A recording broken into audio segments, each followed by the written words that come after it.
Hi friends, welcome to my channel. ನಾನು ಇವತ್ತು ಗುರುವಾರ ಅಂದರೆ ಶುಕ್ರವಾರದ ಹಿಂದಿನ ರಾತ್ರಿ ಗುರುವಾರ ಹಬ್ಬಕ್ಕೆ ಅಂತ ಏನೆಲ್ಲ ಪ್ರಿಪ್ರೇಷನ್ ಮಾಡಿಕೊಂಡೆ ಮತ್ತು ಶುಕ್ರವಾರ ಹಬ್ಬನ ಯಾವ ರೀತಿ ಸೆಲೆಬ್ರೇಷನ್ ಮಾಡಿದೆ ಅನ್ನೋದನ್ನು ಎರಡನ್ನೂ ಒಂದೇ ವಿಡಿಯೋದಲ್ಲಿ ತೋರಿಸ್ತಾ ಇದ್ದೀನಿ. ಬನ್ನಿ ನೋಡೋಣ ಏನೆಲ್ಲ ಪ್ರಿಪ್ರೇಷನ್ ಮಾಡಿಕೊಂಡೆ ಅಂತ. ನೋಡಿ, ಇವೆರಡರಲ್ಲೂ ಇರೋವಂಥ ಅಮೌಂಟನ್ನು ನಾನು ಯಾವುದೇ ಕಾರಣಕ್ಕೂ ಬೇರೆದಕ್ಕೆ ಯೂಸ್ ಮಾಡಲ್ಲ. ವರ್ಷ ವರ್ಷ ಅಷ್ಟೇ ಆ ಚೇಂಜನ್ನು ಮಾತ್ರ ಹಂಗೆ ಎತ್ತಿಟ್ಟಿರ್ತೀನಿ ಪೂಜೆ ಮಾಡಿಬಿಟ್ಟು. ನೋಟ್ಗಳನ್ನ ಮಾತ್ರ ವರ್ಷ ವರ್ಷ ಹೊಸ್ದಾಗಿ ಇಡ್ತೀವಿ. ಇದು ವರ್ಷ ವರ್ಷ ಪೂಜೆಗೆ ಇಡೋಂಥ ಚೇಂಜೇನೆ. ಇದನ್ನು ಮತ್ತೆ ವರಮಹಾಲಕ್ಷ್ಮಿ ಹಬ್ಬದಲ್ಲೇ ತೆಗಿಯೋದು. ಈಗ ಅದು ನೋಟ್ನೆಲ್ಲ ಸುತ್ತ ಜೋಡಿಸ್ಬಿಟ್ಟು ಈ ರೀತಿಯಾಗಿ ರೆಡಿ ಮಾಡ್ಕೊಂಡಿದ್ದೀನಿ. ಆ ಕಡೆ ನಮ್ಮ ಮನೆಯವರು ಚಿಕ್ಕದು ಬಳೆ ಬರುತ್ತಲ್ವ, ಅದನ್ನು ಕಟ್ ಮಾಡಿ ಎಲ್ಲ ಬಿಡಿಬಿಡಿಯಾಗಿ ಮಾಡ್ತಾಯಿದ್ದಾರೆ. ಏನಕ್ಕೆ ಅಂತ ಅಂದರೆ ಅಷ್ಟೊತ್ತರ ಶತನಾಮಾವಳಿ ಹೇಳ್ಬೇಕಲ್ವ, ಆವಾಗ ಒಂದೊಂದನ್ನೇ ಹಾಕ್ಬಿಟ್ಟು ನಾವು ಅರ್ಚನೆ ಥರ ಮಾಡ್ತೀವಿ. ಅದಕ್ಕೋಸ್ಕರ ಎಲ್ಲನೂ ಬಿಡಿಬಿಡಿಯಾಗಿ ಬಿಡಿಸ್ಕೊಳ್ತಾ ಇದ್ದಾರೆ. ನೋಡಿ, ಈಗ ಎರಡನ್ನು ಬೌಲ್ಗೆ ಗ್ರೀನು ಮತ್ತು ರೆಡ್ ಬಳೆಗಳನ್ನ ಜೋಡಿಸಿಟ್ಟಿದ್ದಾರೆ. ನನ್ನ ಮಗಳು ನಾನು ಮತ್ತೆ ಎಲ್ಲ ಜೋಡಿಸಿರೋ ಅಂಥದ್ದನ್ನು ಮತ್ತೆ ಎಲ್ಲ ಬಾಟ್ಲಿಗೆ ಹಾಕ್ತಾ ಇದ್ದಾಳೆ. ನನ್ನ ಮಗ ಮಲಗಿದ್ದಾನೆ, ಬಟ್ ನನ್ನ ಮಗಳಿಗೆ ಇನ್ನೂ ನಿದ್ದೆ ಬಂದಿಲ್ಲ. 11 ಗಂಟೆ ಆದ್ರೂ ಎದ್ದಿದ್ಲು. ನೋಡಿ ಎಲ್ಲನೂ. ಈಗ ನಾನು ಆ ಬೌಲ್ಗೆ ದುಡ್ಡಿನ ಮೇಲೆ ಒಂದು ಕಮಲದ ಬಟ್ಲು ಬರುತ್ತಲ್ವ, ಅದಕ್ಕೆ ದುಡ್ಡನ್ನೆಲ್ಲ ಜೋಡಿಸಿದ್ದೀನಿ. ಅದ್ರ ಮೇಲ್ಗಡೆ ಗ್ರೀನು ಮತ್ತು ರೆಡ್ಡು ಮತ್ತು ಕಮಲದ ಬೀಜ, ಕವಡೆ ಮತ್ತು ಗೋಮತಿ ಚಕ್ರ ಇಷ್ಟನ್ನು ಅದ್ರ ಮೇಲೆ ಚಿಕ್ಕ ಚಿಕ್ಕ ಬೌಲಲ್ಲಿ ಹಾಕ್ಬಿಟ್ಟು ಇಟ್ಟಿದ್ದೀನಿ. ಇವು ಲಕ್ಷ್ಮಿಗೆ ಪ್ರಿಯವಾದ ವಸ್ತುಗಳು. ಒಂದು ಪ್ಲೇಟು ರೆಡಿ ಆಯಿತು ಪೂಜೆ ಮಾಡೋದಕ್ಕೆ. ಒಟ್ಟಿನಲ್ಲಿ 5 ಪ್ಲೇಟ್ ಜೋಡಿಸ್ತೀನಿ ಅಂದ್ವಲ್ಲ, ಅದರಲ್ಲಿ ಒಂದು ಪ್ಲೇಟ್ ರೆಡಿಯಾಗಿದೆ. ಈಗ ಇನ್ನೊಂದು ತಟ್ಟೆಗೆ ನಾನು ಡ್ರೈ ಫ್ರೂಟ್ಸ್ನ ಇಟ್ಕೊಳ್ತಾ ಇದ್ದೀನಿ. ಅದು ದೊಡ್ಡದಾಯಿತು ಪ್ಲೇಟು ಅಂತ ಹೇಳ್ಬಿಟ್ಟು ಇನ್ನೊಂದು ಪ್ಲೇಟ್ಗೆ ಇಟ್ಕೊಳ್ತಾ ಇದ್ದೀನಿ. ಅದಕ್ಕೆ ಅಷ್ಟೇ ಗೋಡಂಬಿ, ಬಾದಾಮಿ ಮತ್ತು ದ್ರಾಕ್ಷಿ, ಇದು ಉತ್ತುತ್ತಿ ಮತ್ತು ಕಲ್ಸಕ್ಕರೆ. ಉತ್ತುತ್ತಿ ಇಲ್ಲಾಂದರೆ ಖರ್ಜೂರ ಸಹ ಇಡ್ಬೋದು. ಇಷ್ಟನ್ನು ನಾನು ಡ್ರೈ ಫ್ರೂಟ್ಸ್ ಆಗಿ ಇಟ್ಕೊಂಡಿದ್ದೀನಿ. ಇದು ಅಷ್ಟೇ ಅಮ್ಮನಿಗೆ ಪ್ರಿಯವಾದದ್ದು. ಇದು 2ನೇ ತಟ್ಟೆ, ಇದನ್ನು ರೆಡಿ ಮಾಡ್ಕೊಂಡಿದ್ದಾಯಿತು. ಇನ್ನು 3ನೇ ತಟ್ಟೆಗೆ ಏನು ಜೋಡಿಸ್ತಾ ಇದ್ದೀನಿ ಅಂತಂದರೆ ಅಮ್ಮನವ್ರಿಗೆ ಮಡ್ಲಕ್ಕಿಗೆ ಏನೇನೆಲ್ಲ ಬೇಕು ಅನ್ನೋದನ್ನ ಇದರಲ್ಲಿ ನಾನು ತೋರಿಸ್ತಾ ಇದ್ದೀನಿ. ಮೊದಲಿಗೆ ಒಂದು ಲೋಟ ಅಕ್ಕಿನ ಹಾಕ್ಕೊಂಡಿದ್ದೀನಿ. ಅಕ್ಕಿ ಮೇಲೆ ಒಂದು ಅಚ್ಚು ಬೆಲ್ಲ, ಉಂಡೆ ಬೆಲ್ಲ ಆದರೂ ಇಡ್ಬೋದು, ಇಲ್ಲ ಅಚ್ಚು ಬೆಲ್ಲನಾದರೂ ಇಡ್ಬೋದು. ಒಂದು ಅಚ್ಚು ಬೆಲ್ಲ ಇಟ್ಟಿದ್ದೀನಿ. ಒಂದು ಬಟ್ಲು ಕೊಬ್ಬರಿ, ಒಣ ಕೊಬ್ಬರಿನ ಇಟ್ಟಿದ್ದೀನಿ. ಮತ್ತು ಅದಕ್ಕೆ ಇದು 5 ಉತ್ತುತ್ತಿನ ಇಟ್ಟಿದ್ದೀನಿ. ಮತ್ತು 5 ಎಲೆ ಮತ್ತು 5 ಅಡಿಕೆ, ಬಿಲ್ ಅಡಿಕೆ ಅಂತಾರಲ್ವ, ಆ ಅಡಿಕೆನೇ ಶ್ರೇಷ್ಠ, ಅದನ್ನೇ ತೊಗೋಬೇಕು. 5 ಬಿಲ್ ಅಡಿಕೆ ಮತ್ತು 5 ಅರಿಶಿನ ಕೊಂಬನ್ನು ಇಟ್ಟಿದ್ದೀನಿ. ಈ ಕಡೆ ಒಂದು ಬಾಗಿನ ಸೆಟ್ ಅಂತ ಗ್ರಂಥಿ ಅಂಗಡಿಲಿ ಕೇಳಿದ್ರೆ ಕೊಡ್ತಾರೆ, ಅದು ಒಂದು ಬಾಗಿನ ಸೆಟ್ಟನ್ನು ಇಟ್ಟಿದ್ದೀನಿ. ಈಗ ನೋಡಿ, 5 ಅರಿಶಿನ ಕೊಂಬನ್ನು ಇಟ್ಕೊಂಡು ರೆಡಿ ಮಾಡ್ಕೊಳ್ತಾ ಇದ್ದೀನಿ. ಅಮ್ಮನಿಗೆ ಮಡ್ಲಕ್ಕಿ ಯಾವುದೇ ಕಾರಣಕ್ಕೂ ಮಿಸ್ ಮಾಡಬಾರ್ದು ಫ್ರೆಂಡ್ಸ್. ಮಡ್ಲಕ್ಕಿ ತುಂಬಾ ಶ್ರೇಷ್ಠ. ಈಗ ಅದಕ್ಕೆ ನಿಮ್ಮ ಹತ್ರ ಮಲ್ಲಿಗೆ ಹೂವು ಇತ್ತು ಅಂದರೆ ಇಡ್ಬೋದು, ಇಲ್ಲ ಒಂದು ಅಮ್ಮನಿಗೆ ಇಷ್ಟವಾದಂಥ ಒಂದು ರೆಡ್ ಕಲರ್ ಹೂವು, ಒಂದು ರೋಸನ್ನು ಇಟ್ಟಿದ್ದೀನಿ. ಇದು ನೋಡಿ, ಬಾಗಿನ ಸೆಟ್ಟಲ್ಲೇ ಅರಿಶಿನ, ಕುಂಕುಮ, ಬಾಚಿಣಿಕೆ, ಕನ್ನಡಿ ಎಲ್ಲ ಇರುತ್ತಲ್ವ, ಹಾಗಾಗಿ ಮತ್ತೆ ನಾನು ಈ ತಟ್ಟೆಗೆ ಅರಿಶಿನ ಕುಂಕುಮ ಏನೂ ಜೋಡಿಸಿಲ್ಲ. ಇಷ್ಟನ್ನು ಇಟ್ಬಿಟ್ಟಿದ್ದೀನಿ. ಮತ್ತು ಅದ್ರ ಜೊತೆ ಒಂದು ಬ್ಲೌಸ್ ಪೀಸ್ನ ಇಡಬೇಕಾಗುತ್ತೆ ಅಷ್ಟೇ. ಇಷ್ಟು ರೆಡಿ ಆದರೆ ಒಂದು ಮಡ್ಲಕ್ಕಿ ತಟ್ಟೆ ರೆಡಿ ಆಯಿತು. ಟೋಟಲ್ 3 ತಟ್ಟೆ ರೆಡಿ ಆಯಿತು. ಈಗ ಮತ್ತೆ ಹಣ್ಣಿಂದು ಒಂದು ತಟ್ಟೆನ ರೆಡಿ ಮಾಡ್ತಾಯಿದ್ದೀನಿ. ಇದರಲ್ಲಿ 4 ಥರದ ಫ್ರೂಟ್ಸ್ ಇದೆ. ದಾಳಿಂಬೆ ಹಣ್ಣು ಮತ್ತು ಸೇಬು ಮತ್ತು ಇದು ಗ್ರೀನ್ ಆಪಲ್ ಅಂತಾರಲ್ಲ, ಮರಸೇಬು ಅದು, ಮತ್ತು ದ್ರಾಕ್ಷಿ. ಕಪ್ಪು ದ್ರಾಕ್ಷಿ ಶ್ರೇಷ್ಠ ಅಂತ ಹೇಳಿದ್ದೆ. ತುಂಬಾ ಮಳೆ ಇರೋ ಕಾರಣ ನನಗೆ ಸಿಗಲಿಲ್ಲ ಫ್ರೆಂಡ್ಸ್, ನಾನೇನು ಹೋಗಿಲ್ಲ, ನಮ್ಮ ಮನೆಯವರೇ ಹೋಗಿದ್ರಲ್ವ, ಹಾಗಾಗಿ. ಅದ್ರ ಜೊತೆ ಅಮ್ಮನಿಗೆ ಇಷ್ಟವಾದಂಥ ಪೈನಾಪಲ್ಲು. ಇಷ್ಟು ಒಟ್ಟು 5 ಥರದ ಹಣ್ಣನ್ನು ಒಂದು ಪ್ಲೇಟಾಗಿ ರೆಡಿ ಮಾಡಿ ಇಟ್ಟಿದ್ದೀನಿ. ಟೋಟಲಿ 4 ತಟ್ಟೆ ಆಯಿತು. ಇನ್ನು ನೈವೇದ್ಯದ್ದೊಂದು ತಟ್ಟೆ ಸೇರಿಸಿದ್ರೆ 5 ತಟ್ಟೆ ಆಗುತ್ತೆ. ಹಾಗಾಗಿ ನೈವೇದ್ಯ ಎಲ್ಲ ನಾನು ಬೆಳಗ್ಗೆ ರೆಡಿ ಮಾಡ್ತೀನಲ್ವ, ಹಾಗಾಗಿ ನೈವೇದ್ಯದ ತಟ್ಟೆ ಇಟ್ಟಿಲ್ಲ. ಈಗ ಲಕ್ಷ್ಮಿಗೆ ಅಲಂಕಾರನ ಮಾಡ್ಕೊಳ್ತಾ ಇದ್ದೀನಿ ಮುಖವಾಡಕ್ಕೆ. ನಾನಷ್ಟೇ ಇಲ್ಲಿ ನಾನು ಯೂಸ್ ಮಾಡದೇ ಇರೋವಂಥದ್ದು ಹೊಸ ಐಲೈನರು ಮತ್ತು ಲಿಪ್ಸ್ಟಿಕ್ನ ತೊಗೊಬಂದಿದ್ದೆ ಅನ್ನಲ್ವ, ಅದನ್ನೇ ನಾನು ದೇವಿಗೆ ಅಲಂಕಾರಕ್ಕೆ ಯೂಸ್ ಮಾಡ್ತಾಯಿದ್ದೀನಿ. ಯಾವುದೇ ಕಾರಣಕ್ಕೂ ನಾವು ಯೂಸ್ ಮಾಡಿರೋ ಅಂಥದ್ದನ್ನು ಅಮ್ಮನವ್ರಿಗೆ ಬಳಸಬಾರ್ದು, ಹಾಗಾಗಿ.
ನೋಡಿ ಇಷ್ಟೆಲ್ಲ ಆದಮೇಲೆ ಈಗ ಅಮ್ಮನವ್ರಿಗೆ ತಾಳಿನ ರೆಡಿ ಮಾಡ್ಕೊಳ್ತಾ ಇದ್ದೀನಿ. ನೀವು ತಾಳಿ ರೆಡಿ ತಾಳಿ ಇಲ್ಲ ಅಂತಂದರೆ ಅರಶಿನದ ಕೊಂಬು ಬರುತ್ತಲ್ಲ, ಅದಕ್ಕೆ ಈ ರೀತಿ ದಾರನ ಮಾಡಿಬಿಟ್ಟು ಅರಶಿನ ಕೊಂಬನ ಕಟ್ಟಿ ದೇವ್ರಿಗೆ ಹಾಕಬೇಕು. ತಾಳಿ ಇಲ್ಲ ಅಂದರೆ ಮಾತ್ರ. ಈಗ ನನ್ನ ಹತ್ರ ತಾಳಿ ಇರೋದ್ರಿಂದ ನಾನೀಗ ಈ ರೀತಿ ಎರಡೆಳೆ ದಾರನ ತೊಗೊಬಿಟ್ಟು, ಹಸಿ ದಾರ ಅಂತ ಕೇಳಿದ್ರೆ ಕೊಡ್ತಾರೆ ಫ್ರೆಂಡ್ಸ್ ಅಂಗಡೀಲಿ. ಆ ದಾರನ ತೊಗೊಬಿಟ್ಟು ಈ ರೀತಿ ಅರಿಶಿನ ಪುಡಿನ ಸ್ವಲ್ಪ ಮಿಕ್ಸ್ ಮಾಡಿಬಿಟ್ಟು ಅದಕ್ಕೆ ಅರಿಶಿನ ಹಚ್ಕೊಂಡು ತಾಳಿನ ರೆಡಿ ಮಾಡ್ಕೊಳ್ತಾ ಇದ್ದೀನಿ. ನಾನು ವರಮಹಾಲಕ್ಷ್ಮಿನ ಯಾವ ರೀತಿ ವೆಲ್ಕಮ್ ಮಾಡ್ಕೋಬೇಕು ಅನ್ನೋದನ್ನ ಹಿಂದಿನ ವಿಡಿಯೋದಲ್ಲಿ ತೋರಿಸಿದ್ದೀನಿ ಫ್ರೆಂಡ್ಸ್. ಯಾರಾದರೂ ನೋಡಿಲ್ಲ ಅಂದರೆ ನೋಡಿ. ಅಂದರೆ ಗುರುವಾರ ಗೋಧೂಳಿ ಸಮಯದಲ್ಲಿ ಲಕ್ಷ್ಮಿನ ಯಾವ ರೀತಿ ವೆಲ್ಕಮ್ ಮಾಡ್ಕೋಬೇಕು, ಯಾವ ರೀತಿ ಸ್ವಾಗತ ಮಾಡಿ ಆಮೇಲೆ ಹಬ್ಬನ ಆಚರಣೆ ಮಾಡಬೇಕು ಅನ್ನೋದನ್ನ ತೋರಿಸ್ಕೊಟ್ಟಿದ್ದೀನಿ. ನೋಡಿ ಈ ರೀತಿಯಾಗಿ ತಾಳಿನ ರೆಡಿ ಮಾಡ್ಕೊಂಡಿದ್ದಾಯಿತು. ಈಗ ನಾವು ಅಷ್ಟರಲ್ಲಿ ನನ್ನ ಆಲೆ 12:30 ಏನಾಗಿತ್ತು. ಅಷ್ಟರಲ್ಲಿ ನಮ್ಮ ಮನೆಯವರು ಟೀ ಮಾಡ್ಕೊಬಂದು ಕೊಟ್ಟರು. ಟೀ ಕುಡಿತಾ ಇದ್ದೀನಿ. ನಿದ್ದೆ ಬರೋ ಟೈಮ್ ಅಲ್ವಾ, ಸ್ವಲ್ಪ ಟೀ ಕುಡಿದ್ರೆ ಮೈಂಡ್ ಫ್ರೆಶ್ ಆಗುತ್ತೆ ಅನ್ನೋ ಕಾರಣಕ್ಕೆ. ನೋಡಿ ಈಗ ಮುಖವಾಡನ ಪೂರ್ತಿಯಾಗಿ ರೆಡಿ ಮಾಡಿದ್ದೀನಿ. ನಮ್ಮ ಹಸ್ಬೆಂಡ್ ಸ್ವಲ್ಪ ಹೆಲ್ಪ್ ಮಾಡ್ತಾರೆ. ನೋಡಿ ಅಮ್ಮನವ್ರು ಎಷ್ಟು ಚೆನ್ನಾಗಿ ಕಾಣಿಸ್ತಾ ಇದ್ದಾರಲ್ವ. ತುಂಬ ಓವರಾಗಿ ಮಾಡಿದ್ರೆ ಅಷ್ಟು ಚೆನ್ನಾಗಿ ಕಾಣಿಸಲ್ಲ ಫ್ರೆಂಡ್ಸು. ಸಿಂಪಲ್ಲಾಗೇ ಕೆಳಗಡೆ ಸ್ಟಿಕ್ಕರ್ ಕೆಳಗಡೆ ಕುಂಕುಮನ ಇಟ್ಟಿದ್ದೀನಿ ಚಿಕ್ಕದಾಗಿ. ನೋಡಿ ಕುಂಕುಮನ ಇಟ್ಟು ಕೆನ್ನೆಗೆ ಅರಿಶಿನ ಹಚ್ಚಿ ಪೂರ್ತಿಯಾಗಿ ರೆಡಿ ಮಾಡಿದ್ದಾಗಿದೆ. ಈಗ ಬೆಳಗ್ಗೆ ಮುಖವಾಡನ ಇಟ್ಟ ಮೇಲೆ ಏನೆಲ್ಲ ಬೇಕು ಅನ್ನೋದನ್ನ ಒಂದು ತಟ್ಟೆಲಿ ಜೋಡಿಸಿದ್ದೀನಿ. ಇದು ಕೊಡ್ದೊಳಿಗೆ ಹಾಕೋಕ್ಕೆ 5 ಬಾದಾಮಿ, 5 ತುತ್ತಿ, 5 ದ್ರಾಕ್ಷಿ ಮತ್ತು 5 ಗೋಡಂಬಿ, ಒಂದು ಬೆಳ್ಳಿಕಾಯಿನಿತ್ತಂದರೆ ಬೆಳ್ಳಿಕಾಯನ್ನು, ಒಂದು ನನ್ನ ಹತ್ರ ಇಲ್ಲ ಹಾಗಾಗಿ 5 ರೂಪೀಸ್ ಕಾಯನ್ನು, ಮತ್ತು ಒಂದು ಬೆಳ್ಳಿ ಸರ ಮತ್ತು ಒಂದು ಚಿನ್ನದ ಡಾಲರು. ಇಷ್ಟನ್ನು ಚಿನ್ನ, ಬೆಳ್ಳಿ, ದುಡ್ಡು ಮತ್ತು 5 ಥರದ್ದು ಡ್ರೈ ಫ್ರೂಟ್ಸ್ನ ಅದರೊಳಗಡೆ ಹಾಕ್ತೀನಿ. ಅದ್ರ ಜೊತೆ ಬೆಳಗ್ಗೆ ತೋರಿಸ್ತೀನಿ ಏನೆಲ್ಲ ಹಾಕ್ತೀನಿ ಅನ್ನೋದನ್ನು. ಇಲ್ಲಿ ನಾನು ಪೂಜೆಗೆ ರೆಡಿ ಮಾಡ್ಕೊಳ್ತಾ ಇದ್ದೆ. ಅಷ್ಟರಲ್ಲಿ ನಮ್ಮ ಮನೆಯವರು ಸ್ವಲ್ಪ ಬೆಳಗ್ಗೆ ಅಡುಗೆ ಲೇಟ್ ಆಗುತ್ತಲ್ವ, ಅದಕ್ಕಾಗಿ ಒಂದು ಸ್ವಲ್ಪ ಪ್ರಿಪ್ರೇಷನ್ ಮಾಡಿಕೊಡ್ತಾ ಇದ್ದಾರೆ. ತರಕಾರಿನ ಹೆಚ್ಕೊಟ್ರು ಮತ್ತು ಸ್ವಲ್ಪ ಕಾಯಿನೆಲ್ಲ ತುರಿದ್ಬಿಟ್ಟು ಕೊಟ್ಟರು. ನಮ್ಮ ಮನೆಯವ್ರು ಹೆಲ್ಪ್ ಮಾಡೋದ್ರಿಂದ ನನಗೆ ಎಷ್ಟೋ ಕೆಲಸ ಈಸಿ ಆಯಿತು ಅನ್ನಿಸ್ತು. ಅದನ್ನು ಒಬ್ಬಳೇ ಮಾಡ್ಕೋಬೇಕು ಅಂದಿದ್ರೆ ಆಗ್ತಾ ಇರಲಿಲ್ಲ ಫ್ರೆಂಡ್ಸು. ತುಂಬಾ ಕಷ್ಟ ಆಗಿತ್ತು. ನೈಟ್ ನಾನು ಮಲ್ಗೆ ಇಲ್ಲ. ನನ್ನ ಮದುವೆಲೂ ನಿದ್ದೆ ಕಟ್ಟಿಲ್ಲ ಅನಿಸುತ್ತೆ. ನನ್ನ ಮದುವೆಲೂ ನಾನು ಪೂರ್ತಿಯಾಗಿ ನಿದ್ದೆನ ಕಟ್ಟಿಲ್ಲ. ಈ ಸಲನ ವರಮಹಾಲಕ್ಷ್ಮಿ ಹಬ್ಬದಲ್ಲಿ ಪೂರ್ತಿ ನೈಟೆಲ್ಲ ನಿದ್ದೆ ಇಲ್ಲದೆ ಕೆಲಸ ಮಾಡಿರೋದು. ಯಾರಾದರೂ ಒಬ್ರು ಇರ್ತಾಯಿದ್ರು, ಸ್ವಲ್ಪ ಹೆಲ್ಪ್ ಮಾಡ್ತಾಯಿದ್ರು. ನಮ್ಮ ಮನೆಯವ್ರು ಹೆಲ್ಪ್ ಮಾಡಿದ್ರು, ಬಟ್ ಆದರೂ ನಾನು ನೈಟ್ ಮಲಗಲಿಲ್ಲ. ಯಾಕಂದರೆ ನಮ್ಮ ಅಕ್ಕ, ನಮ್ಮಮ್ಮರು, ನಮ್ಮ ಆಂಟಿದಿರು ಎಲ್ಲರೂ ಹಬ್ಬ ಮಾಡೋದ್ರಿಂದ ಎಲ್ಲರೂ ಫೋನ್ ಮಾಡ್ತಾನೆ ಇರ್ತಾರೆ. ನಿಂದಾಯ್ತಾ, ನೀನೇನು ಮಾಡ್ತಾಯಿದ್ಯಾ ಅಂತ ವೀಡಿಯೋ ಕಾಲ್ ಮಾಡಿ, ನೀನು ಯಾವ ರೀತಿ ಸ್ಯಾರಿ ಉಡಿಸಿದ್ಯಾ ಅಂತ ಎಲ್ಲ ಮಾತಾಡ್ಕೊಂಡು ಕೆಲಸ ಮಾಡ್ತೀವಲ್ವ. ಹಾಗಾಗಿ ನಿದ್ದೆ ಮಾಡಬೇಕು ಅಂತ ಅನ್ನಿಸ್ಲೇ ಇಲ್ಲ. ಕೆಲಸ ಎಲ್ಲ ಮುಗೀತು 1:30 ಅಷ್ಟೊತ್ತಿಗೆ. ಆಮೇಲೆ ಫ್ರೀಯಾಗಿ ಇನ್ನೇನು ಮಾಡೋದು ಅಂತ ಹೇಳ್ಬಿಟ್ಟು 2 ಹೂವಿನ ಹಾರನ ರೆಡಿ ಮಾಡ್ಕೊಂಡು ಈಗ ನೋಡಿ ಅಮ್ಮನಿಗೆ ಸೀರೆ ಉಡ್ಸೋದಕ್ಕೆ ರೆಡಿ ಮಾಡ್ತಾಯಿದ್ದೀನಿ. ಈಗಲೇ ಎಲ್ಲ ನಾನು ಸ್ಯಾರಿ ಎಲ್ಲ ಉಡಿಸ್ಬಿಟ್ಟು ರೆಡಿ ಮಾಡ್ತೀನಿ ಫ್ರೆಂಡ್ಸ್. ಆಮೇಲೆ ಬೆಳಗ್ಗೆ ಎದ್ದ ತಕ್ಷಣ ಕಳಸ ಒಂದು ಎಲೆ ಇಟ್ಬಿಟ್ಟು ಕಾಯಿ ಮಾತ್ರ ಇಡೋ ಥರ ಎಲ್ಲ ರೆಡಿ ಮಾಡಿ ಇಟ್ಟಿರ್ತೀನಿ. ಸ್ಯಾರಿ ಉಡ್ಸೋದಕ್ಕೆ ನಮ್ಮ ಮನೆಯವರು ಹೆಲ್ಪ್ ಮಾಡಿದ್ರು. ಅವರು ಸ್ಯಾರಿ ಉಡ್ಸೋದಾದ ತಕ್ಷಣ ಹೋಗಿ ಮಲ್ಕೊಂಡ್ರು. 1-1:30 ಹಂಗೆ ಮಲಗಿದ್ರು ಅವರು. ಸಾಕು ಇಷ್ಟೊಂದು ಹೆಲ್ಪ್ ಮಾಡಿಕೊಟ್ಟಿದ್ದಾರಲ್ಲ ಅಂತ ತುಂಬ ಖುಷಿ ಆಯಿತು. ಒಂದು ಲೋಟ ಟೀ ಮಾಡಿಕೊಟ್ರಲ್ಲ, ಅದೇ ತುಂಬ ಖುಷಿ ಕೊಟ್ಟಿದ್ದು. ನೋಡಿ ಇಷ್ಟೆಲ್ಲ ಹೆಲ್ಪ್ ಮಾಡಾದಮೇಲೆ ಈಗ ಸ್ಯಾರಿ ಎಲ್ಲ ಉಡಿಸಿದ್ದಾಯಿತು. ಈಗ ಫೈನಲಿ ನಾನು ಎಲ್ಲನೂ ಈ ರೀತಿಯಾಗಿ ಒಂದು ಕಡೆ ಜೋಡಿಸಿ ಇಟ್ಟಿದ್ದೀನಿ. ಬೆಳಗ್ಗೆ ಪಟ ನಂಗೆ ಕೈಗೆ ಸಿಗಬೇಕು. ಚಾಪೆ ಹಾಸ್ಬಿಟ್ಟು ಚಾಪೆ ಮೇಲೆ ಎಲ್ಲನೂ ಈ ರೀತಿಯಾಗಿ ದೇವ್ರ ರೂಮ್ ಪಕ್ಕನೇ ಇಟ್ಟಿದ್ದೀನಿ. ನೋಡಿ ಈ ರೀತಿ ಸ್ಯಾರಿನೂ ದೇವ್ರಿಗೆ ಉಡಿಸ್ಬಿಟ್ಟು ರೆಡಿ ಮಾಡಿದ್ದೀನಿ. ಬೆಳಗ್ಗೆ ಇದ್ದಿದ್ದೆಲ್ಲ ಜೋಡಿಸ್ಕೊಳ್ತೀನಿ.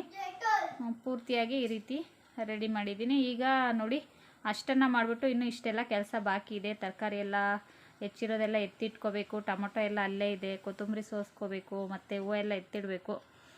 ಇಷ್ಟನ್ನೆಲ್ಲ ಮಾಡಬೇಕು. ನೋಡಿ ಟೈಮ್ ಆಲ್ರೆಡಿ 3:30 ಆಗಿದೆ. ಈಗ ನಾನು ಕಸ ಹೊಡೆದ್ಬಿಟ್ಟು ನೀಟಾಗಿ ಹೊರಗಡೆ ಎಲ್ಲ ತೊಳೆದ್ಬಿಟ್ಟು ರಂಗೋಲಿನ ಹಾಕಿ ಸ್ನಾನಕ್ಕೆ ಹೋದೆ. ನಮ್ಮ ಮನೆಯವ್ರನ್ನೇ ಏಳ್ಸೋಕ್ಕೆ ಹೋಗಲಿಲ್ಲ, ಮಲಗಲಿ ಬಿಡು ಅಂತ ಸುಮ್ಮನೆ. ಬೆಳಗ್ಗೆ 5 ಗಂಟೆಗೆ ಏಳಿಸ್ದೆ. ಸ್ನಾನ ಮಾಡಿಕೊಂಡು ಪೂಜೆಗೆ ರೆಡಿ ಆದರು. ಈಗ ನೋಡಿ ನಾನು ಸ್ನಾನ ಬಂದುಬಿಟ್ಟು ಎಲ್ಲ ಗ್ಯಾಸ್ ಎಲ್ಲ ನೀಟಾಗಿ ಒರೆಸಿಟ್ಟಿದ್ನಲ್ವ. ಈಗ ಅದಕ್ಕೆ ಬಟ್ಟಿಟ್ಟು ಒಂದು ಹೂವನ್ನ ಇಟ್ಬಿಟ್ಟು ಪೂಜೆ ಮಾಡಿ ನೈವೇದ್ಯಕ್ಕೆ ರೆಡಿ ಮಾಡ್ತೀನಿ ಫ್ರೆಂಡ್ಸ್. ಈಗ ನಾನು ಸೊಸೈಟಿಗೂ ಒಬ್ಬಟ್ಟು ನೈಟೇ ಮಾಡಿಬಿಡ್ತಿದ್ದೆ. ಅಂದರೆ ಬೆಳಗ್ಗಿನ ಜಾವ ಅಷ್ಟೊತ್ತಿಗೆ ಪೂರ್ತಿ ಅಡುಗೆ ಎಲ್ಲ ಆಗೋಗೋದು.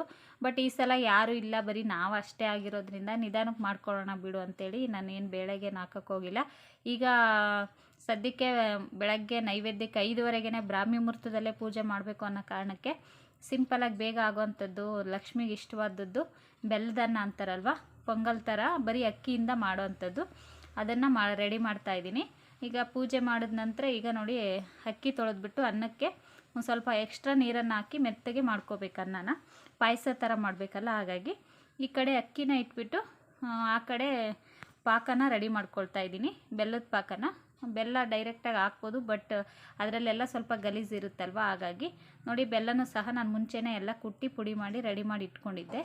ಈಗ ಸ್ವಲ್ಪ ಬೆಲ್ಲನ ಹಾಕ್ಬಿಟ್ಟು ಪಾಕನ ರೆಡಿ ಮಾಡ್ಕೊಳ್ತಾ ಇದ್ದೀನಿ.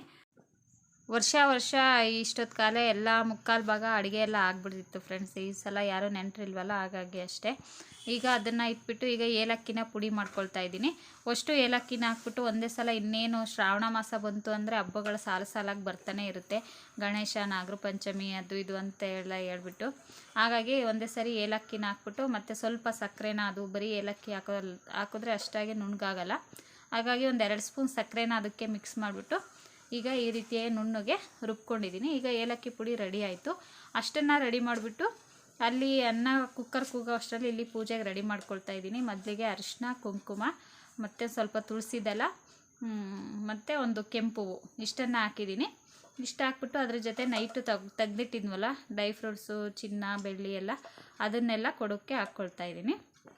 ಇಷ್ಟನ್ನು ಹಾಕಿ ಈಗ ಅದಕ್ಕೆ ಸ್ವಲ್ಪ ಪಚ್ಕರ್ಪೂರ ಅಂತ ಸಿಗುತ್ತಲ್ವ, ಪಚ್ಕರ್ಪೂರನ ಕೊಡದೊಳಿಕೆ ಹಾಕ್ಬಿಟ್ಟು ಈಗ 5 ವೀಳ್ಯದೆಲೆನ ಕಳ್ಸೋಕ್ಕೆ ಇಡ್ತಾಯಿದ್ದೀನಿ. ನೋಡಿ ಈ ರೀತಿಯಾಗಿ ಎಲೆನ ನೀವು ಜೋಡಿಸ್ಕೊಂಡ್ರೆ ಮುಖವಾಡ ಕಟ್ಟೋಕ್ಕೆ ಚೆನ್ನಾಗಿರುತ್ತೆ. ಈ ರೀತಿ ಜೋಡಿಸ್ಕೋಬೇಕು. ಈಗ ಅದ್ರ ಮೇಲೆ ಒಂದು ಕಾಯನ್ನು ಇಟ್ಟು ನಾನು ಮುಖವಾಡನ ಕಟ್ಕೊಳ್ತಾ ಇದ್ದೀನಿ.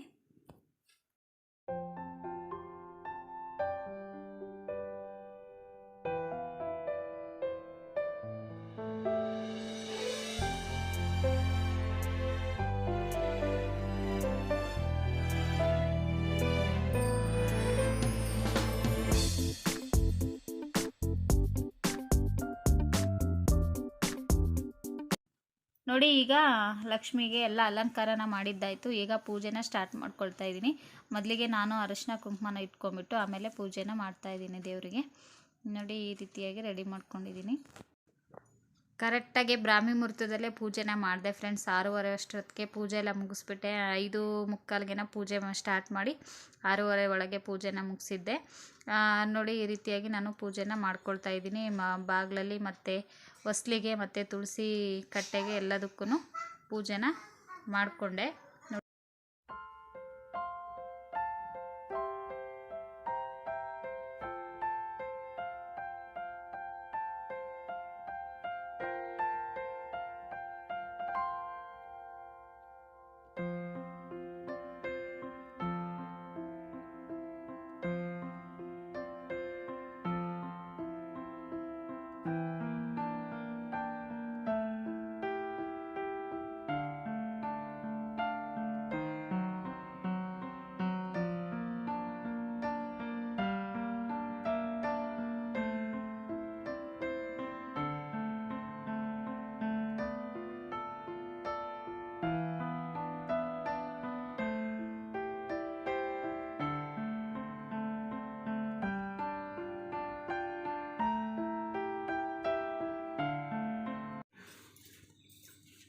ನಮಸ್ತೆಸ್ತು ಮಹಾಮಾಯೆ ಶ್ರೀಪೀಠೆ ಸುರಪೂಜಿತೆ ಶಂಖಚಕ್ರಗದಾಹಸ್ತೆ ಮಹಾಲಕ್ಷ್ಮೀ ನಮಸ್ತುತೆ. ನಮಸ್ತೆ ಗರುಡಾರೂಢೆ ಕೋಲಾಸುರ ಭಯಂಕರಿ ಸರ್ವಪಾಪಹರೇ ದೇವಿ. ಈಗ ನಾನು ಮಹಾಲಕ್ಷ್ಮಿ ಸ್ತೋತ್ರನ ಹೇಳ್ಬಿಟ್ಟು ಪೂಜೆನ ಕಂಪ್ಲೀಟ್ ಮಾಡಿದೆ. ನನ್ನ ಪೂಜೆ ಆದ ನಂತರ ನಮ್ಮ ಮನೆಯವರು ಪೂಜೆನ ಮಾಡಿದ್ರು. ಈಗ ನಾನು ಎಲ್ಲ ಹೂವಿಗೂ ಕುಂಕುಮನ ಇಟ್ಬಿಟ್ಟು ಕೊಡ್ತಾ ಇದ್ದೀನಿ. ಅವರು ಎಲ್ಲದನ್ನು ಸಮರ್ಪಣೆ ಮಾಡ್ತಾ ಇದ್ದಾರೆ ದೇವರಿಗೆ. ನೈವೇದ್ಯ, ಫಲಪುಷ್ಪ ಎಲ್ಲನೂ ದೇವಿಗೆ ಸಮರ್ಪಣೆ ಮಾಡ್ತಾ ಇದ್ದಾರೆ. ಈಗ ಇಬ್ಬರದು ಪೂಜೆ ಆದ ನಂತರ ಮಹಾಲಕ್ಷ್ಮಿ ಅಷ್ಟೋತ್ತರ ಶತನಾಮಾವಳಿನ ನಾವಿಬ್ಬರು ಸೇರಿಬಿಟ್ಟು ಹೇಳ್ತಾ ಇದ್ದೀವಿ. ಇದು 108 ಅಷ್ಟೋತ್ತರ ಶತನಾಮಾವಳಿ ಇರೋದು ಫ್ರೆಂಡ್ಸ್. ನಾನು ನಮ್ಮ ಮನೆಯವರು ಇವಾಗ ಮಕ್ಕಳಿನ್ನೂ ಮಲಗಿದ್ದಾರಲ್ವ, ಹಾಗಾಗಿ ಇಬ್ಬರು ಸೇರಿಬಿಟ್ಟು ಹೇಳ್ತಾ ಇದ್ದೀವಿ. ಸಂಜೆ ಇವಾಗ ಹೂಗಳಿಂದ ಹೇಳ್ತಾ ಇದ್ದೀವಿ, ಇಲ್ಲ ಕುಂಕುಮಾರ್ಚನೆ ಸಹ ಮಾಡ್ಬೋದು ನೀವು. ನಾನು ಸಂಜೆಗೆ ಚಿಕ್ಕ ಚಿಕ್ಕ ಬಳೆಗಳನ್ನ ಇಟ್ಕೊಂಡಿದ್ದೀನಲ್ಲ, ಅದರಿಂದ ಇದೇ ಅಷ್ಟೋತ್ತರ ನಾಮಾವಳಿನ ಮತ್ತೆ ಸಂಜೆ ಒಂದು ಸರಿ ಹೇಳ್ತೀವಿ. ಅವಾಗ ಇಬ್ಬರು ಮಕ್ಕಳನ್ನು ಕೂರಿಸ್ಕೊಬಿಟ್ಟು 4 ಜನನೂ ಸೇರಿಬಿಟ್ಟು ಈ ಪೂಜೆನ ಮಾಡ್ತೀವಿ. ಈಗ ಅವ್ರು ಮಲಗಿರೋದ್ರಿಂದ ಇಷ್ಟು ಬೇಗ ಏನು ಏಳಿಸಿ ಅವ್ರಿಗೆ ಸ್ನಾನ ಮಾಡಿಸೋದು ಬೇಡ ಅನ್ನೋ ಕಾರಣಕ್ಕೆ ನಾವಿಬ್ಬರೇ ಮಾಡ್ತಾಯಿದ್ದೀವಿ. ಓಂ ಅಶೋಕಾಯೇ ನಮಃ, ಓಂ ಅಮೃತಾಯೇ ನಮಃ, ಓಂ ದೀಪ್ತಾಯೇ ನಮಃ, ಓಂ ಲೋಕಶೋಕ ವಿನಾಶಿನ್ಯೇ ನಮಃ, ಓಂ ಧರ್ಮನಿಲಾಯೇ ನಮಃ, ಓಂ ಕರುಣೇ ನಮಃ. ಈಗ ನೋಡಿ ಪೂಜೆ ಎಲ್ಲ ಮುಗಿಸಿದ್ದಾಯಿತು. ಮಳೆ ಬರೋ ಟೈಮ್ ಆಗಿತ್ತು. ಈಗ ಮಳೆಯೆಲ್ಲ ಬಂದುಬಿಟ್ರೆ ರಂಗೋಲಿ ಎಲ್ಲ ಹಾಳಾಗುತ್ತೆ ಅನ್ನೋದು ಕಾರಣಕ್ಕೋಸ್ಕರ ನಿಮ್ಗೊಂದು ಕ್ಲಿಪ್ಪಿಂಗ್ ತೋರಿಸೋಣ ಅನ್ನೋದಕ್ಕೋಸ್ಕರ ಪೂಜೆ ಎಲ್ಲ ಆದ ನಂತರ ವೀಡಿಯೋನ ಮಾಡ್ತಾಯಿದ್ದೀನಿ. ಆಲೇ ಚಿಕ್ಕದಾಗಿ ಹನಿ ಉದುರುತ್ತಾ ಇತ್ತು. ಮನೆ ಮುಂದೆ ಆ ರೀತಿ ರಂಗೋಲಿ ಹಾಕಿದ್ದೀನಿ, ಮತ್ತು ಹೊಸ್ಲು ಪೂಜೆ ಎಲ್ಲ ಮಾಡಿದ್ದೀನಿ, ಮತ್ತು ತುಳಸಿ ಗಿಡಕ್ಕೂ ಪೂಜೆನ ಮಾಡಿದ್ದೀನಿ ಗೆಜ್ಜೆ ವಸ್ತ್ರ ಹಾಕ್ಬಿಟ್ಟು. ಬಾಳೆ ಮಾವಿನ ಎಲೆ ಒಂದು ಸಿಗಲಿಲ್ಲ ಫ್ರೆಂಡ್ಸ್. ನನಗದೊಂದು ಬೇಜಾರು. ತುಂಬ ಮಳೆ ಹಿಡ್ಕೊಂಡಿತ್ತು. ನಮ್ಮ ಮನೆಯವರು ಎಲ್ಲೆಲ್ಲೋ ನೋಡಿದ್ರು, ಬಟ್ ನನಗೆ ಮಾವಿನ ಎಲೆ ಸಿಗಲಿಲ್ಲ.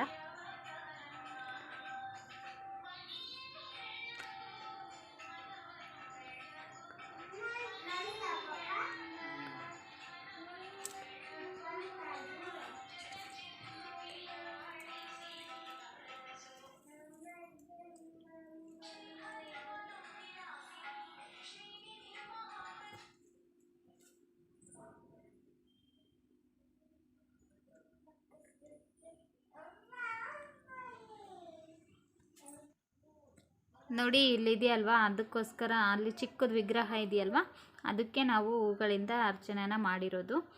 ಬೇಕಿದ್ರೆ ನೀವು ಕುಂಕುಮಾರ್ಚನೆ ಸಹ ಮಾಡ್ಕೋಬೋದು. ಈ ಕಡೆ ಡ್ರೈ ಫ್ರೂಟ್ಸ್ನ ಇಟ್ಟು ನೈವೇದ್ಯನ ಮಾಡಿದ್ದೀನಿ. ಈ ಕಡೆ ನೈವೇದ್ಯಕ್ಕೆ ಇವಾಗ ನಾನು ಬೆಲ್ಲದನ್ನ ಮಾತ್ರ ಮಾಡಿಟ್ಟಿದ್ದೀನಿ. ಮತ್ತು ಒಬ್ಬಟ್ಟು ಮಾಡಿಬಿಟ್ಟು 10 ಗಂಟೆ ಹಂಗೊಂದು ಪೂಜೆನ ಕಂಪ್ಲೀಟ್ ಮಾಡ್ತೀನಿ. ಮತ್ತು ಸಂಜೆಗೆ ಪಂಚಾಮೃತನ ಮಾಡಿ ನೈವೇದ್ಯಕ್ಕೆ ಇಡ್ತೀನಿ. ಇವಾಗ ಟಿಫನ್ನ ಎಲ್ಲ ರೆಡಿ ಮಾಡಿಬಿಟ್ಟು ಮತ್ತೆ ಅಡುಗೆಗೆ ರೆಡಿ ಮಾಡ್ಕೋಬೇಕು. ಇನ್ನೇನು ಫ್ರೀ ಆಗಿದ್ದೀನಲ್ವ, ಮಾಡೋಣ ಅಂತ 2 ಡೇರೆ ಹೂವು ತೊಗೊಂಬಂದಿದ್ರು. ಮತ್ತು ಒಂದೇ ಒಂದು ತಾವರೆ ಹೂವು. ಅದು ತಾವರೆ ಹೂವು ಒಂದು ಬಂದುಬಿಟ್ಟು 60 ರೂಪಾಯಿ ಅಂತೆ ಫ್ರೆಂಡ್ಸ್, ಒಂದು ಹೂವು. ಹಾಗಾಗಿ ಸಾಕು ಒಂದು ತೊಗೊಬರ್ರಿ ಅಂತ ಹೇಳಿದ್ದೆ, ಯಾಕಂದರೆ ಲಕ್ಷ್ಮಿಗೆ ಇಷ್ಟ ಅಲ್ವಾ, ಹಾಗಾಗಿ ಒಂದು ತಂದಿದ್ರು. ನೋಡಿ ಡಬಲ್ ಸ್ಟೆಪ್ಪು ಸೀರೆನ ನಾನು ದೇವಿಗೆ ಉಡಿಸಿದ್ದೀನಿ. ಈ ಕಡೆ ಅಷ್ಟೇ ಅದೇ ಕೆಂಪು, ಗ್ರೀನು ಮತ್ತು ಲಕ್ಷ್ಮಿಗೆ ಇಷ್ಟವಾದ ವಸ್ತುಗಳು ಅಂತ ಹೇಳಿದ್ನಲ್ವ, ಅದನ್ನು ಇಟ್ಟಿದ್ದೀನಿ. ಇಲ್ಲಿ ಒಂದು ಚೊಂಬು ನೀರನ್ನು ಇಟ್ಟಿದ್ದೀನಿ. ಇಷ್ಟು ನಾನು ಸಿಂಪಲಾಗಿ ಪೂಜೆ ಮಾಡಿರೋದು. ಇನ್ನು ಹೆಣ್ಮಕ್ಳಿಗೆ ಕುಂಕುಮ ಕೊಡೋದಕ್ಕೆ ನಾನೇನು ರೆಡಿ ಮಾಡಿಲ್ಲ, ಯಾಕಂದರೆ ನಾನು ಕೊಡೋದು ಸಂಜೆ ಟೈಮಲ್ಲೇ. ಹಾಗಾಗಿ ಇನ್ನೂ ಟೈಮ್ ಇದೆ ಅಲ್ವಾ, ರೆಡಿ ಮಾಡ್ಕೊಳ್ಳೋಣ ಅಂತ ಈಗೇನು ರೆಡಿ ಮಾಡಿಲ್ಲ. ಸಂಜೆ ರೆಡಿ ಮಾಡಿಬಿಟ್ಟು ಕೊಡ್ತೀನಿ, ಯಾಕಂದರೆ ಎಲೆ ಎಲ್ಲ ಒಂದು ಸ್ವಲ್ಪ ಬಾಡ್ದಂಗೆ ಆಗುತ್ತೆ ಅಂತ ನಾನು ಈಗಲೇ ಜೋಡಿಸಿಟ್ಟಿಲ್ಲ. ಇಲ್ಲಿ ನೋಡಿ ನನ್ನ ಮಗಳು ರೆಡಿ ಆಗಿಬಿಟ್ಟು ಡ್ಯಾನ್ಸನ್ನು ಮಾಡ್ತಾಯಿದ್ದಾಳೆ. ಲಂಗ ಬ್ಲೌಸ್ ಹಾಕಿದ್ದೆ, ನಾನು ಹೂವು ಮುಡ್ಕೊಂಡೆ ಅಂತ ಅವಳು ನನಗೊಂದು ಹೂವು ಅಂದ್ಲು. ಹಾಗಾಗಿ ಒಂದೇ ಒಂದು ರೋಸ್ ಸಿಂಪಲಾಗಿ ಮುಡಿಸಿದ್ದೀನಿ. ಹೂವು ಅಂದರೆ ಇಷ್ಟ ಅವಳಿಗೆ. ನೋಡಿ ಡ್ಯಾನ್ಸ್ ಮಾಡ್ತಾ ಇರೋದು. ನಾವು ಯಾವ ರೀತಿ ತೋರಿಸ್ತೀವೋ ಆ ರೀತಿ ಮಾಡ್ತಾಳೆ. ಡ್ಯಾನ್ಸ್ ಅಂದರೆ ತುಂಬ ಇಂಟ್ರೆಸ್ಟ್ ಅವಳಿಗೆ. ಏನೇ ಅಂದರೂ ಹಬ್ಬದಲ್ಲಿ ಹೆಣ್ಮಕ್ಳು ಇದ್ರೇನೆ ಅಲ್ವಾ ಕಳೆ. ಇವಳಿಗಿನ್ನೂ ಕೂದಲಿದ್ದಿದ್ರೆ ತುಂಬ ಚೆನ್ನಾಗಿ ಕಾಣಿಸ್ತಾ ಇದ್ಲು. ಕೂದಲಿಲ್ಲ, ಅದೊಂದು ಬೇಜಾರು. ಕೂದಲಿದ್ದಿದ್ರೆ ಇನ್ನೂ ಸ್ವಲ್ಪ ಚೆನ್ನಾಗಿ ರೆಡಿ ಮಾಡ್ಬೋದಿತ್ತು. ಹೆಣ್ಮಕ್ಳಿದ್ರೇ ಚಂದ. ಇವಳು ನಮ್ಮನೆ ಪುಟ್ಟ ಲಕ್ಷ್ಮಿ ಇವಳು. ಈಗ ನೋಡಿ ನಾನು ಅದೇ ಹೇಳಿದ್ನಲ್ವ, ಪಂಚಾಮೃತನ ರೆಡಿ ಮಾಡಿದ್ದೀನಿ ಸಂಜೆ ಪೂಜೆಗೆ. ಹಾಲು, ತುಪ್ಪ, ಬಾಳೆಹಣ್ಣು ಎಲ್ಲ ಗೊತ್ತಲ್ವ, ಸೇಮ್ ಮಾಮೂಲಿ ಪಂಚಾಮೃತಕ್ಕೆ ಏನೇನೆಲ್ಲ ಹಾಕ್ತಾರೋ ಅದನ್ನೆಲ್ಲ ಹಾಕ್ಬಿಟ್ಟು ಪಂಚಾಮೃತ ರೆಡಿ ಮಾಡಿ ಇಟ್ಕೊಂಡಿದ್ದೀನಿ. ಮತ್ತು ಇಲ್ಲಿ ಒಬ್ಬಟ್ಟು ಬದಲು ಈ ಸಲ ಕರ್ಗಡ್ ಮಾಡಿದ್ದೀನಿ ಫ್ರೆಂಡ್ಸು. ತುಂಬ ತಲೆನೋವು ಬಂದಿತ್ತು. ಒಬ್ಬಟ್ಟು ಎಣ್ಣೆ ಸ್ಮೆಲ್ ಕುಡಿದ್ರೆ ಇನ್ನೂ ತಲೆನೋವು ಜಾಸ್ತಿ ಆಗುತ್ತೆ ಅಂತ ನಾನು ಕರ್ಗಡ್ಬನ್ನು ಮಾಡಿದೆ, ಒಬ್ಬಟ್ಟು ಮಾಡಲಿಲ್ಲ ಈ ಸಲ. ಪೂಜೆಗೆ ಇಡೋದಕ್ಕೆ ಟೈಮ್ ಆಗಿಬಿಡ್ತು, 12 ಗಂಟೆ ಮೇಲಾಗಿತ್ತು. ಈಗೆಲ್ಲ ನೈವೇದ್ಯ ಇಡೋದು ಅಷ್ಟೊಂದು ಚೆನ್ನಾಗಿ ಕಾಣಲ್ಲ, ಒಂದೇ ಸರಿ ಸಂಜೆಗೆ ಇಡೋಣ ಅಂತೇಳ್ಬಿಟ್ಟು ಸಂಜೆಗೆ ಇಟ್ಟಿದ್ದೀನಿ. ಆ ಕಡೆ ನೋಡಿ ಅರಶಿನ ಕುಂಕುಮಕ್ಕೆ ಹೆಣ್ಮಕ್ಳಿಗೆಲ್ಲ ರೆಡಿ ಮಾಡಿದ್ದೀನಿ. ಈಗ ಮತ್ತೆ ಇನ್ನೊಂದು ಸಲ ಪೂಜೆನ ಮಾಡಿದ್ದಾಯಿತು. ಈಗ ನನ್ನ ಮಗಳು ನನ್ನ ಮಗ ಇಬ್ಬರೂ ದೇವರಿಗೆ ಕೈ ಮುಗಿತಾ ಇದ್ದಾರೆ. ಇಬ್ಬರಿಗೂ ಒಂದೇ ಕಲರ್ ಡ್ರೆಸ್ಸನ್ನು ಹಾಕಿದ್ದೆ. ಮಗಳು ಇಬ್ಬರೂ ಪೂಜೆ ಮಾಡಿದ್ರು. ಈಗ ಬೆಳಗ್ಗೆ ನಾನು ಫಸ್ಟ್ ಪೂಜೆ ಮಾಡಿದ್ರಿಂದ ಈಗ ನಮ್ಮ ಮನೆಯವ್ರಿಗೆ ಪೂಜೆ ಮಾಡೋದಕ್ಕೆ ಕೇಳಿದೆ. ಅವರೆಲ್ಲ ಪೂಜೆ ಮಾಡಿದ ನಂತರ ಈಗ ಮತ್ತೆ ನಾನು ಪೂಜೆನ ಮಾಡ್ತಾಯಿದ್ದೀನಿ. ಹಾಗೆ ಮಕ್ಕಳ ಜೊತೆ ಒಂದೆರಡು ಫೋಟೋನೆಲ್ಲ ತೆಗೆಸ್ಕೊಂಡ್ವಿ. ಈಗ ನಾನು ಧೂಪನ ಹಾಕ್ತಾಯಿದ್ದೀನಿ. ಮಳೆ ಬರ್ತಾ ಇತ್ತು, ಹಾಗಾಗಿ ನನಗೆ ರೆಡಿ ಆಗೋದಕ್ಕೆ ಇಂಟ್ರೆಸ್ಟೇ ಇರಲಿಲ್ಲ ಫ್ರೆಂಡ್ಸ್. ಅದು ಅಲ್ಲದೆ ನನಗೆ ಸ್ಯಾರಿ ಹಾಕ್ಕೊಳ್ಳೋದಂದರೆ ತುಂಬಾ ದೊಡ್ಡ ತಲೆನೋವು. ಅಂದರೆ ಬೇಗ ಹಾಕ್ಕೊಳ್ತೀನಿ ನೀಟಾಗೆ, ಬಟ್ ಬೇಗ ಹಾಕ್ಕೊಳಕ್ಕಾಗಲ್ಲ. ಮಿನಿಮಮ್ ಅಂದರೂ ಒಂದು 1/2 ಅವರಿಂದ 1 ಅವರ್ ಬೇಕು ಸ್ಯಾರಿ ಹಾಕ್ಕೊಳ್ಳೋದಕ್ಕೆ. ಆ ರೀತಿ ಸ್ಯಾರಿ ಉಟ್ಕೊಂಡು ಕೂತ್ಕೊಂಡ್ರೆ ಟೈಮಿಗೆ ಸರಿಯಾಗಿ ಪೂಜೆ ಮಾಡೋದಕ್ಕಾಗಲ್ಲ. ಗೋಧೂಳಿ ಸಮಯ ಮುಗ್ದೋಗ್ಬಿಡುತ್ತೆ ಅಂತ ನಾನೇನು ಪಿನ್ ಮಾಡೋಕ್ಕೋಗಿಲ್ಲ. ಸುಮ್ಮನೆ ಈ ರೀತಿ ಸುತ್ಕೊಂಡ್ಬಿಟ್ಟು ಏನು ಸ್ಯಾರಿ ಹಾಕ್ಕೊಂಡು ಪೂಜೆ ಮಾಡಬೇಕಲ್ಲ ಅನ್ನೋ ಕಾರಣಕ್ಕೋಸ್ಕರ ಸುಮ್ಮನೆ ಈ ರೀತಿ ಯಾವುದೋ ಒಂದು ಸ್ಯಾರಿ ತೊಗೊಂಡು ಈ ರೀತಿ ಸುತ್ತಕೊಂಡು ಪೂಜೆನ ಮಾಡ್ತಾಯಿದ್ದೀನಿ ಅಷ್ಟೇ. ಈಗ ಎಲ್ಲ ಪೂಜೆ ಎಲ್ಲ ಮಾಡಿದ್ದಾಯಿತು, ಮುತ್ತೈದೆಯರಿಗೆಲ್ಲ ಅರಿಶಿನ ಕುಂಕುಮನೆಲ್ಲ ಕೊಟ್ಟು ಕಳಿಸ್ದೆ. ಈಗ ಲಾಸ್ಟಲ್ಲಿ ದೇವರಿಗೆ ಕೆಂಪಾರತಿನ ಮಾಡ್ತಾಯಿದ್ದೀವಿ. ಇದನ್ನು ಮಾತ್ರ ಯಾವುದೇ ಕಾರಣಕ್ಕೂ ಮಿಸ್ ಮಾಡೋಕ್ಕೆ ಹೋಗಬೇಡಿ. ದೇವ್ರಿಗೆ ಎಲ್ಲರೂ ಬಂದಿರ್ತಾರಲ್ವ, ಬಂದವರೆಲ್ಲ ಒಂದೊಂದು ಹೇಳಿ ಹೋಗಿರ್ತಾರೆ. ಹಾಗಾಗಿ ಖಂಡಿತವಾಗ್ಲೂ ದೇವ್ರಿಗೆ ದೃಷ್ಟಿಯಾಗಿರುತ್ತೆ. ಹಾಗಾಗಿ ನಾನಿಲ್ಲಿ ದೃಷ್ಟಿ ತೆಗೆಯೋದಕ್ಕೆ ಅರಿಶಿನ ಮತ್ತು ಸುಣ್ಣನ ಹಾಕ್ಬಿಟ್ಟು ನೀರನ್ನ ಮಿಕ್ಸ್ ಮಾಡ್ಕೊಂಡಿದ್ದೀನಿ. ರೆಡ್ ಕಲರ್ ಆಗಿದೆ. ಈಗ ಅದ್ರ ಮೇಲೆ 2 ದೀಪಗಳನ್ನ ಇಟ್ಬಿಟ್ಟು ದೇವರಿಗೆ ಕೆಂಪಾರತಿನ ಮಾಡ್ತಾಯಿದ್ದೀನಿ, ದೃಷ್ಟಿನ ತೆಗಿತಾಯಿದ್ದೀನಿ. ಆ ದೃಷ್ಟಿ ಎಲ್ಲ ತೆಗೆದಾದ ನಂತರ ಊಟಕ್ಕೆ ಕೂತ್ಕೊಂಡ್ವಿ ಇಬ್ಬರೂ. ಈ ಸಲ ನಾನೇನು ಜಾಸ್ತಿ ಐಟಮ್ ಎಲ್ಲ ಮಾಡೋಕ್ಕೆ ಹೋಗಿರಲಿಲ್ಲ ಫ್ರೆಂಡ್ಸ್, ಸ್ವಲ್ಪನೇ ಮಾಡಿದ್ದು. ಅಂದರೆ ಯಾರು ಗೆಸ್ಟ್ ಇರಲಿಲ್ವಲ್ವ ನಮಗಲ್ವ, ಹಾಗಾಗಿ ಸ್ವಲ್ಪ ಐಟಮ್ ಮಾತ್ರ ಮಾಡಿದ್ದೆ. ನೋಡಿ, ಈಗ ನಾನು ದೇವರಿಗೆ ದೃಷ್ಟಿನ ತೆಗೆದುಬಿಟ್ಟು ಬಟ್ಟನ್ನು ಇಡ್ತಾಯಿದ್ದೀನಿ. ಇಷ್ಟು ಮಾಡಿದ್ರೆ ಇವತ್ತಿನ ಪೂಜೆ ಕಂಪ್ಲೀಟ್ ಆಗುತ್ತೆ ಫ್ರೆಂಡ್ಸ್. ಇಲ್ಲಿಗೆ ಪೂಜೆ ಎಲ್ಲ, ಇವತ್ತಿನ ಪೂಜೆ ಎಲ್ಲ ಮುಗೀತು. ಈ ರೀತಿಯಾಗಿ ನಾನು ಪೂಜೆನ ಮಾಡಿದೆ ಫ್ರೆಂಡ್ಸ್. ಅದನ್ನು ನಿಮ್ಮ ಜೊತೆ ಶೇರ್ ಮಾಡಿದ್ದೀನಿ, ನಾನು ಯಾವ ರೀತಿ ಆಚರಣೆ ಮಾಡಿದೆ ಹಬ್ಬನ ಅನ್ನೋದನ್ನ. ನಿಮಗೇನಾದರೂ ಈ ವಿಡಿಯೋ ಇಷ್ಟ ಆಗಿದ್ದರೆ ಪ್ಲೀಸ್ ಲೈಕ್ ಮಾಡಿ, ಕಮೆಂಟ್ ಮಾಡಿ ಮತ್ತು ಶೇರ್ ಮಾಡಿ. ಇನ್ನೂ ಯಾರೆಲ್ಲ ನನ್ನ ಚಾನಲ್ನ ಸಬ್ಸ್ಕ್ರೈಬ್ ಮಾಡ್ಕೊಂಡೇ ನೋಡ್ತಾ ಇದ್ದೀರಾ, ಪ್ಲೀಸ್ ಸಬ್ಸ್ಕ್ರೈಬ್ ಮಾಡ್ಕೊಂಡು ನೋಡಿ ಫ್ರೆಂಡ್ಸ್. ಹಾಗೆ ಸಪೋರ್ಟ್ ಮಾಡಿ ಅಂತ ಹೇಳ್ತಾ ಈ ವಿಡಿಯೋನ ಇಲ್ಲಿಗೆ ಎಂಡ್ ಮಾಡ್ತಾ ಇದ್ದೀನಿ. ಆ ಮಹಾಲಕ್ಷ್ಮಿ ತಾಯಿ ನಿಮ್ಮೆಲ್ಲರಿಗೂ ಆರೋಗ್ಯ ಆಯುಸ್ಸು ಕೊಟ್ಟು ಕಾಪಾಡಲಿ ಅಂತ ಆ ದೇವರಲ್ಲಿ ಕೇಳ್ಕೊಳ್ತೀನಿ. ಮತ್ತೆ ಸಿಗ್ತೀನಿ ಫ್ರೆಂಡ್ಸ್ ನೆಕ್ಸ್ಟ್ ವಿಡಿಯೋದಲ್ಲಿ. ಅಲ್ಲಿ ತನಕ ಎಲ್ರಿಗೂ ಬಾಯ್.